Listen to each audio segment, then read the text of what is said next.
what's up guys? So hari ni kita nak buat roti yang lembut dan gebu. Okay?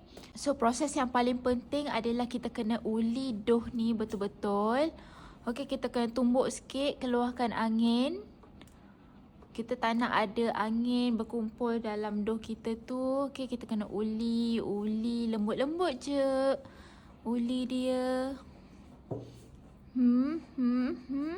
Okay, lepas tu kita tutup.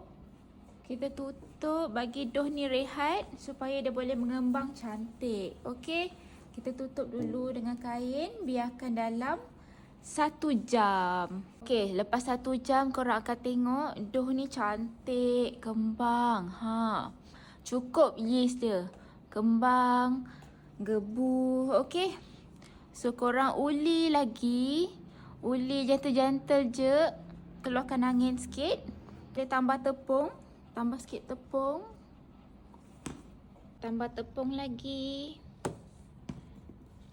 Dekat dalam dough ni. Sebab rasa macam melekit-lekit sikit tadi.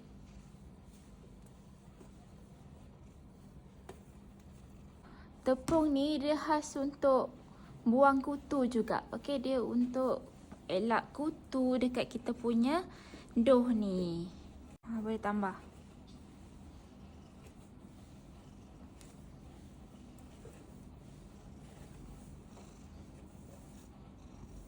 Okay, kita uli-uli lembut-lembut lagi. Gebu. Okay, lepas tu kita boleh masukkan dia dalam oven. Nak bakar berapa lama ni Kita bakar 180 Celsius selama 15 minit.